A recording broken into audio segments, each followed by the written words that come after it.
ഞാനിന്ന് ചെയ്യാൻ പോണത് ചാളയും കിഴങ്ങും ഇട്ട് വെക്കുന്ന ഒരു വിഭവമാണ്.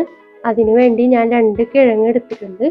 ചാള ഒരു 1/4 കിലോ വാങ്ങി മുറിച്ച് കഴുകി വൃത്തിയാക്കി വെച്ചിട്ടുണ്ട്.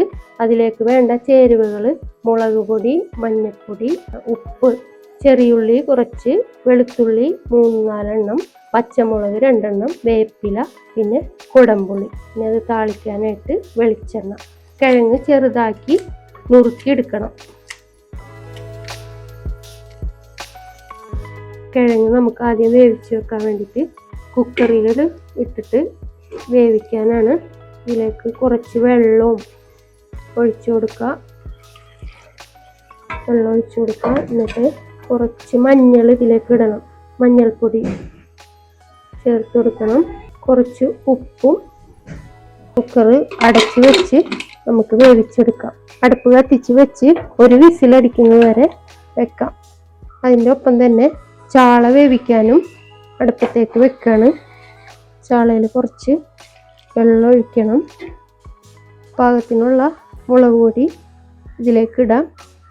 എരിവ് കൂടുതൽ വേണ്ടവർക്ക് കൂടുതൽ ഇടാം. അത് നമ്മളുടെ ഇഷ്ടം പോലെ എടുക്കാം.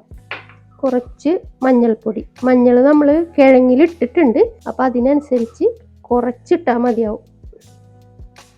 പാകത്തിനുള്ള ഉപ്പും ഇട്ട് കൊടുക്കാം.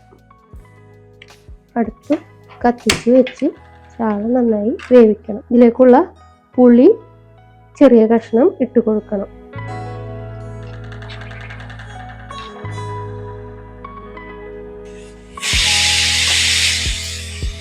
ഇതിൽ നമുക്ക് ഒരൈറ്റം കൂടി ചേർക്കാനുണ്ടായിരുന്നു. തേങ്ങ കുറച്ച് അരച്ചെടുക്കണം.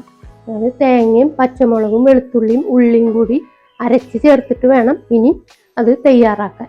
അതിനുവേണ്ടി തേങ്ങ ഞാൻ അരക്കാൻ പോവാണ്. അരപ്പ് റെഡി ആയിട്ടുണ്ട്. ഇനി നമുക്ക് മീൻ വെന്തോന്ന് നോക്കാം. വെള്ളമൊക്കെ വറ്റി നന്നായി വെന്തുടഞ്ഞിട്ടുണ്ട്. ഇതിങ്ങനെ ഉടച്ച് ഇതിൻ്റെ മുള്ള് മാറ്റണം. അപ്പോൾ തീ ഓഫ് ചെയ്തിട്ട് നമുക്കത് ചെയ്യാം.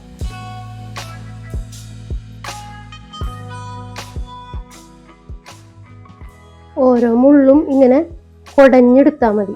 മീനിൻ്റെ മാംസം മാത്രമാണ് നമ്മൾ ഇതിന് ഉപയോഗിക്കുന്നത്. അപ്പോൾ വെന്ത് ഉടയുമ്പോൾ നമുക്ക് മുള്ള് മാറ്റാൻ എളുപ്പമാണ്. മീനിൽ നിന്ന് മുള്ളൊക്കെ മാറ്റി ഉള്ള ഇതിൻ്റെ മാംസമായ ഭാഗം മാത്രം എടുത്തിട്ടുണ്ട്. ഇതിലേക്ക് നമുക്ക് കിഴങ്ങ് ഞാൻ ചേർക്കുന്നുണ്ട്.